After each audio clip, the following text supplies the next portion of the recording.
Le CIMI, du 10 au 12 décembre 2024, au Palais des Congrès de Paris, en partenariat avec Bâti Santé, Salvia Développement, Solare IT et Procivis sur Radio Imo et Radio Territoria. Bonjour à tous, bienvenue sur nos antennes en direct du CIMI à Porte Maillot au Palais des Congrès. On est ravis de vous faire vivre cet événement pendant 3 jours et j'ai le plaisir d'être avec Mathieu Gilly. Bonjour. Bonjour Bérénice. Vous êtes directeur de la division énergie pour Axéo. Alors, rappelez à nos auditeurs ce que vous faites chez Axéo. Alors, donc Axéo aujourd'hui c'est un groupe de 500 salariés, donc avec 4 divisions, ascenseur, énergie, environnement, amiante et puis tout ce qui concerne la maîtrise d'œuvre. Et donc la filière énergétique dans laquelle je suis directeur traite aujourd'hui tous les sujets énergie, notamment audit énergétique, que ce soit en copropriété ou sur le tertiaire. Donc on aide, on va dire, nos clients à remplir leurs obligations réglementaires, encore une fois, que ce soit dans le secteur du logement, du tertiaire ou également des énergies renouvelables. Et alors justement, on va parler du décret tertiaire. Alors quelles sont les dernières actualités sur le décret ? C'est vrai qu'il y a eu beaucoup de retard. C'est ça.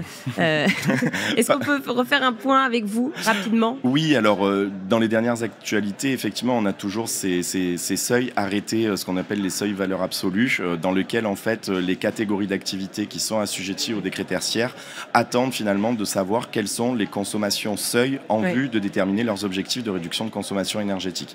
Donc le dernier arrêté est paru en juillet avec un certain nombre de nouvelles sous-catégories d'activités, ce qui est bien, mais aujourd'hui il nous en manque encore. Il y a donc un valeur absolue 6 qui devrait paraître bientôt, dans lequel un gros secteur sera normalement concerné avec tout ce qui concerne le secteur des centres commerciaux notamment. Mais c'est vrai que c'est attendu. Après, avec ce qui se passe, le contexte politique actuel, c'est pas évident.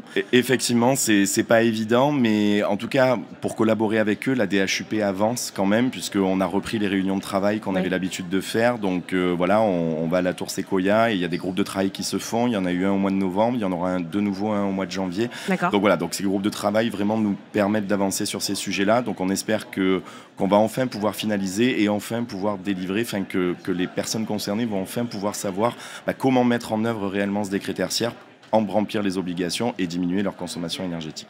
Alors, il y a la plateforme Opérate aussi, sur laquelle les entreprises sont obligées de remplir leur consommation. Sauf que, c'est ce que vous me disiez, il n'y a que 50% des entreprises, c'est ça, qui le font. Aujourd'hui, effectivement, donc l'ADEME qui développe la plateforme Opérate a sorti un rapport d'études très intéressant que j'invite tout le monde à le consulter, tous les concernés, dans lequel effectivement, aujourd'hui, par rapport au nombre d'assujettis sur le parc tertiaire français, environ 50% des assujettis se sont déclarés. Donc ça veut dire qu'aujourd'hui, il y a encore la moitié des assujettis qui ne sont pas déclarés sur la plateforme Opéra.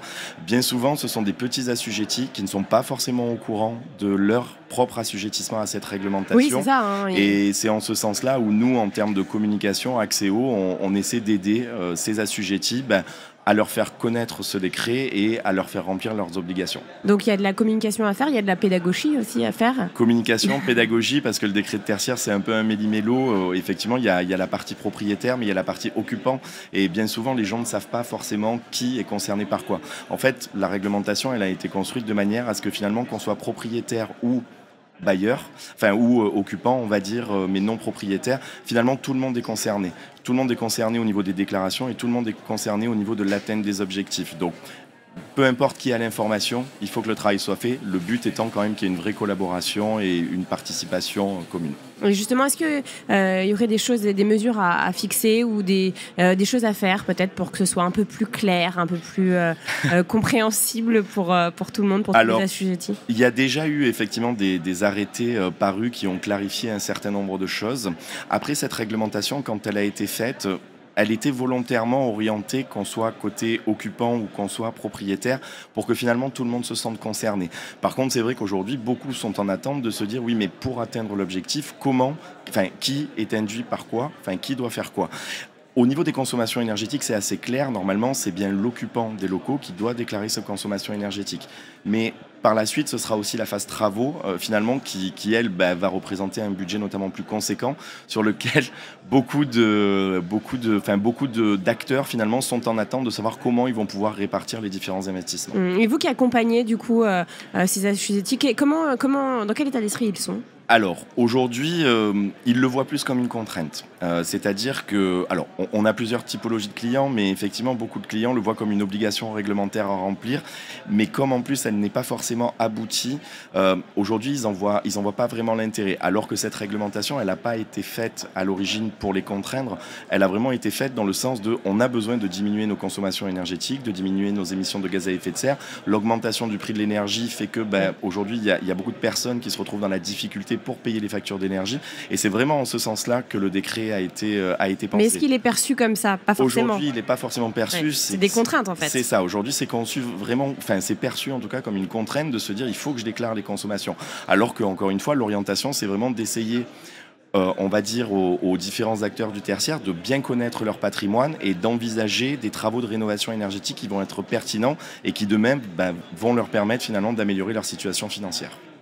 Donc aujourd'hui, il y a un travail de communication, il y a un travail de pédagogie à avoir avec nos clients. Donc nous, c'est pour ça que on fait des webinaires, on essaie vraiment de ne pas axer uniquement le volet réglementaire, mais plutôt de regarder un petit peu tout ce qui se passe autour, tout ce que ça peut leur apporter, avec les synergies que ça implique, puisqu'aujourd'hui il y a d'autres décrets, le décret BAX, la loi ENR également, avec la mise en place d'ombrières photovoltaïques sur les parkings et puis sur les toitures également. Et tout ça, en fait, peut permettre d'atteindre les objectifs du décret tertiaire. Donc voilà, c'est en ce sens-là où finalement, au lieu de se concentrer uniquement sur l'aspect réglementaire, on essaie plutôt de... Tout ce que ça peut leur apporter autour. Exactement, voilà, tout ce que ça peut leur apporter autour, que ce soit en termes d'économie et de pérennisation au niveau de leur patrimoine aussi.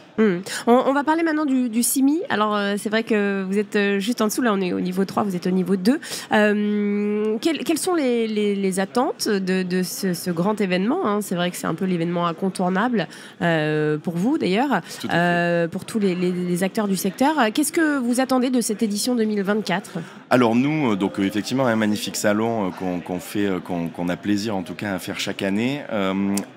Beaucoup d'échanges, comme à notre habitude. Cette année, les sujets qui reviennent beaucoup sont quand même le photovoltaïque. Oui. On en entend énormément parler. Il y a beaucoup de nouvelles solutions innovantes, notamment en termes de montage financier pour pouvoir mettre en place du solaire photovoltaïque, notamment avec beaucoup le tiers investissement. Donc nous, Axéo, aujourd'hui, ce que nous réalisons pour nos clients, c'est effectivement des études qui vont leur permettre de choisir finalement le modèle économique qui est le plus adapté pour eux. Donc nous, aujourd'hui, sur ce salon, toujours pareil, il y a de l'échange, des partenariats à réaliser, vraiment avec soit des clients que l'on connaît déjà et puis avec des nouveaux acteurs qui arrivent sur le marché. On parle beaucoup d'intelligence artificielle aussi.